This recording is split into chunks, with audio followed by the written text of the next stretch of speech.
पहलगाम हमले के सुराग जम्मू की कोट बलवाल सेंट्रल जेल से भी निकल सकते हैं। ये जो खबर हम आपको सुनाने जा रहे हैं, ये बड़ी ब्रेकिंग है कि जम्मू की सेंट्रल जेल कोट बलवाल से भी नेशनल इन्वेस्टिगेशन टीम पूछताछ करेगी 2 आतंकियों से, और शायद एनआईए की टीम आज ही ये पूछताछ कर सकती है कोट बलवाल सेंट्रल जेल में बंद 2 आतंकियों से, और उनसे कुछ सुराग मिल सकते हैं कि आखिर किस तरह से पाकिस्तान से आतंकी राजौरी से लाइन ऑफ कंट्रोल से इन्फिल्ट्रेट करके शोपियां पहुंचे, उसके बाद अनंतनाग गए, वहां पर हमला किया और लॉजिस्टिक सपोर्ट कहां से मिली। नमस्कार, मेरा नाम है दीपक खजूरिया, आप देख रहे हैं द न्यूज़ रूम 24 आवर्स। और बड़ी बात यह है कि पहलगाम हमले के सुराग जम्मू की कोट बलवाल सेंट्रल जेल से भी मिल सकते हैं। निसार और मुश्ताक 2 आतंकवादी जो इस समय जम्मू की कोट बलवाल सेंट्रल जेल में बंद है। राजौरी में 2023 में एक आईडी ब्लास्ट हुआ था, उसी मामले में मुश्ताक और निसार लश्कर तोयबा के साथ काम करने वाले ये 2 आतंकवादी जो राजौरी के रहने वाले हैं, उन्हें गिरफ्तार किया गया था। वो लश्कर तोयबा के साथ काम करते थे, उनका OGW और स्लीपर सेल नेटवर्क भी देखते थे। उसके बाद जब उन्हें कोट बलवाल जेल में बंद किया गया तो लगातार इन्वेस्टिगेशन में पता चला कि निसार और मुश्ताक इन्फिल्ट्रेशन करवाने और उन्हें लॉजिस्टिक सपोर्ट देने में भी माहिर रहे हैं। अब जब पहलगाम में हमला हुआ है, एनआईए ने अपनी प्राथमिक रिपोर्ट में, प्रिलिमिनरी रिपोर्ट में ये साफ पाया है कि पहलगाम हमले में लश्कर तोयबा ही मुख्य आतंकी संगठन था। हालांकि मदद जैश-ए मोहम्मद की और TRF की भी ली गई थी, मगर इस हमले के पीछे पाकिस्तान की खुफिया एजेंसी ISI है। पाकिस्तान की आर्मी का भी हाथ हो सकता है, क्योंकि हाशिम मूसा जो इस आतंकियों की टीम को लीड कर रहा था जिनने हमला किया, वो पाकिस्तान का NSG कमांडो भी रहा हुआ है, SSG कमांडो भी रहा हुआ है। अब बड़ी बात यह है कि ये आतंकी कैसे भारत में घुसे। तो जानकारी के मुताबिक राजौरी से इन्फिल्ट्रेट करके ये भारत में घुसे, उसके बाद या तो डोडा किश्तवाड़ के रास्ते या शोपियां के रास्ते अनंतनाग पहुंचे, मगर उसके पीछे लॉजिस्टिक सपोर्ट, इनको मैप प्रोवाइड करना, बाकी चीज़ें देना, ये कैसे हुआ। तो कोई ना कोई लश्कर तोयबा का भारत में, जम्मू कश्मीर में ऐसा टेरर OGW और स्लीपर सेल था जो इनकी मदद कर रहा था।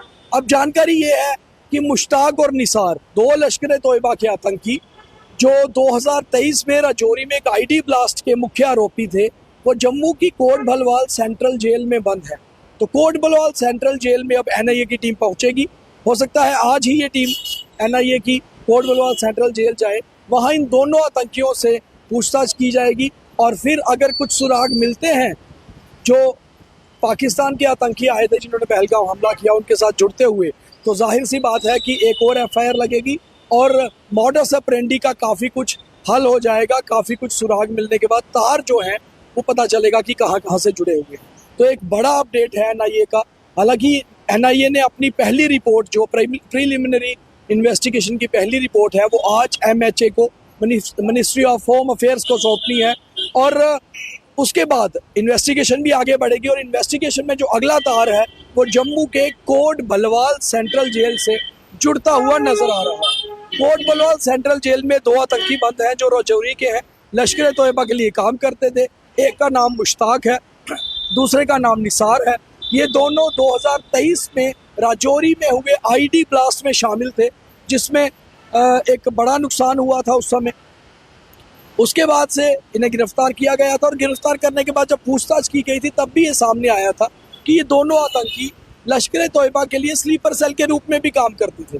जो इन्फिल्ट्रेट करके आतंकी आते हैं, उन्हें लॉजिस्टिक सपोर्ट देना, उन्हें बाकी चीज़ें मुहैया करवाना, उसमें भी इनका योगदान हाथ रहा है। तो कहीं ना कहीं एक टेरर नेटवर्क तो इनका था, एक स्लीपर सेल नेटवर्क और OGW नेटवर्क भी चलाते थे। अब जब ये दोनों कोट बलवाल की सेंट्रल जेल में बंद है, तो एनआईए इनके साथ जांच करेगी, और जांच में जो साफ पाया जाएगा कि क्या तार वाकई में इनसे जुड़े हुए हैं, क्या ये OGW नेटवर्क में शामिल थे, या इन्हें जानकारी थी कि पाकिस्तान के 2 लश्कर तोयबा के आतंकी हाशिम मूसा और साथ ही साथ तला भाई, ये दोनों इन्फिल्ट्रेट करके राजौरी आए हैं, और फिर राजौरी से किस रास्ते से इनको अनंतनाग जाना है, और अनंतनाग में जो साजिश रची जा चुकी थी क्या उसका इल्म इन्हें था? इन सारी चीज़ों को लेकर इन्वेस्टिगेशन की जाएगी। और अब कहीं ना कहीं जम्मू में भी पहली बार किसी से पूछताछ होगी पहलगाम हमले को लेकर, और ये पूछताछ होगी सेंट्रल जेल में बंद लश्कर तोयबा के 2 आतंकियों निसार और मुश्ताक से। और एनआईए की team central jail Kot Balwal जाएगी, और एनआईए की जम्मू टीम, क्योंकि एनआईए का जम्मू में प्रॉपर एक ऑफिस है, यहीं की इनकी जम्मू की एक टीम जाके पूछताछ करेगी। अगर तार जुड़ते हुए नजर आए, कोई सुराग मिले, तो जो टीम पहलगाम मामले को इन्वेस्टिगेट कर रही है वहां से भी कुछ सदस्य जम्मू आएंगे और जॉइंटली फिर ये इन्वेस्टिगेशन आगे बढ़ेगी। तो ज़्यादा से ज़्यादा शेयर करिए इस जानकारी को। जम्मू से जुड़ी हुई पहली बार जानकारी पहलगाम हमले में सामने आई। कैमरा पर्सन गगनदीप सिंह के साथ मैं दीपक खजूरिया, बहुत धन्यवाद।